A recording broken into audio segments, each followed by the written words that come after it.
दक्ष के बर्थडे पर अक्षिता का भजन सुनकर पोदार परिवार भावुक हो जाता है और यहीं से सीरियल ये रिश्ता क्या कहलाता है में एक ज़बरदस्त ट्रैक की शुरुआत होती है।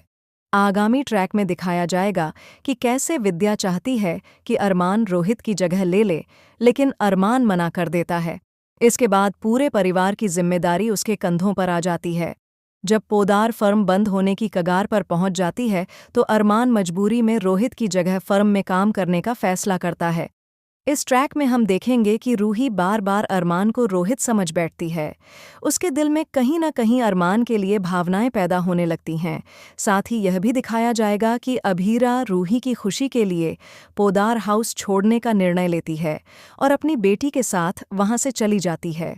उसके मन में बस एक ही ख्याल होता है, काश रोहित जिंदा होता और काश हमारे बच्चे रूही और रोहित साथ बड़े होते। आगे समर कैंप में दक्ष और अक्षिता की मुलाकात होती है और दोनों के बीच एक नई दोस्ती की शुरुआत होती है।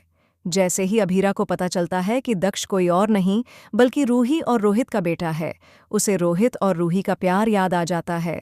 वह कहती है कि अब चाहे जो भी हो, वह अपनी बेटी को दक्ष से अलग नहीं कर सकती।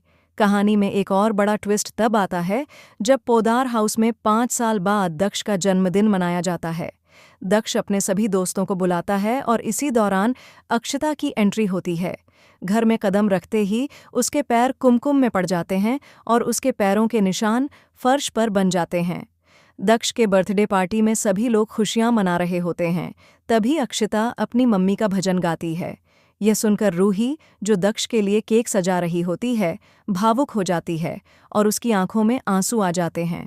वह सोचती है कि यह भजन यहाँ नहीं चल सकता और गुस्से में वहाँ से चली जाती है। तभी उसके मन में शक आता है, क्या यह लड़की अक्षिता अभीरा की बेटी है? इसके बाद कहानी में एक भावुक मोड़ आता है जब पोदार परिवार की आंखों में आंसू होते हैं। विद्या और अरमान का दिल टूट जाता है। अंततः पूरे परिवार के सामने यह सच्चाई उजागर होती है कि अक्षिता कोई और नहीं बल्कि अभीरा की बेटी है।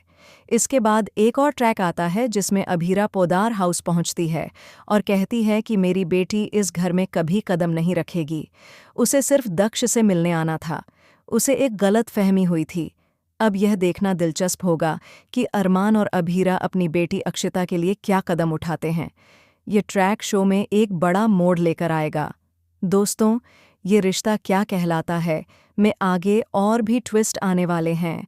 अगर आपको यह वीडियो पसंद आया हो तो चैनल को सब्सक्राइब ज़रूर करें और कमेंट में अपनी राय दें ताकि हम आपके लिए और भी वीडियो ला सकें। हमारे साथ बने रहें। नया ट्रैक कहानी को पूरी तरह बदल कर रख देगा।